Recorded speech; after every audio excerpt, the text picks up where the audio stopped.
आपका स्वागत है शॉर्ट हैंड गुरु यूट्यूब चैनल पर। डिक्टेशन शुरू होगा।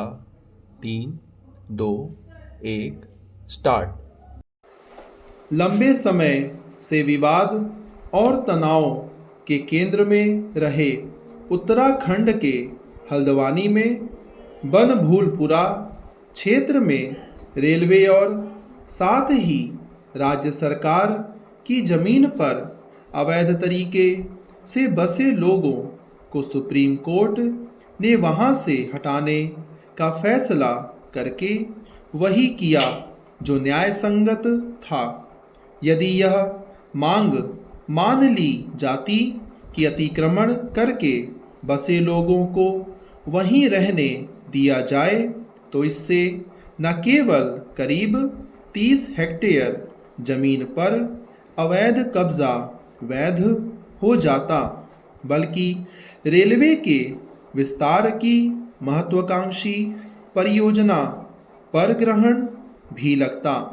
सुप्रीम कोर्ट ने यह सही कहा कि अवैध तरीके से बसे लोग यह तय नहीं कर सकते कि रेलवे रेल लाइन विस्तार के लिए अन्य विकल्प चुने, लेकिन इसी के साथ उसने इस जमीन से बेदखल होने वालों के प्रति जो मानवीय दृष्टिकोण अपनाया उसकी भी अनदेखी नहीं की जानी चाहिए।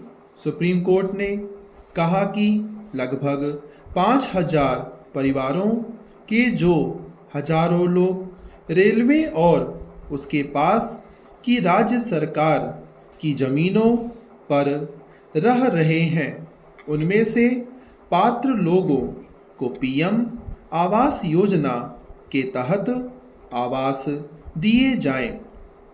इस फैसले पर केंद्र सरकार की ओर से अतिरिक्त सॉलिसिटर जनरल ने पात्र परिवारों को विस्थापन के बाद 6 महीने तक प्रति माह 2,000 रुपये भत्ता देने का भी वादा किया।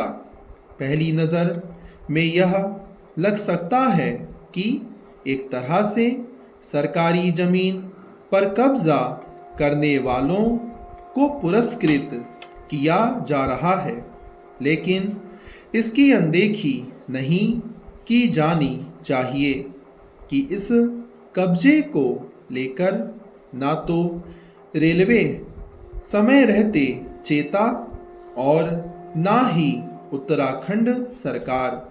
यह एक तथ्य है कि आमतौर पर सरकारी विभाग अपनी जमीनों पर अतिक्रमण और अवैध कब्जे को लेकर उदासीन बने रहते हैं और फिर यकायक अपनी जमीन खाली कराने की सुध लेते हैं।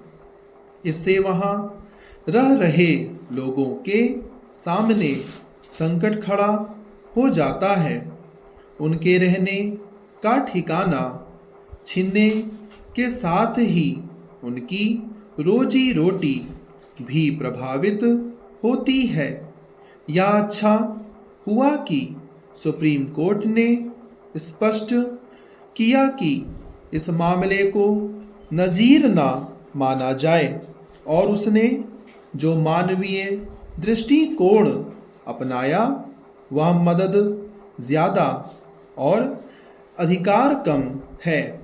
देश में हजारों एकड़ सरकारी जमीन पर अवैध कब्जे हैं।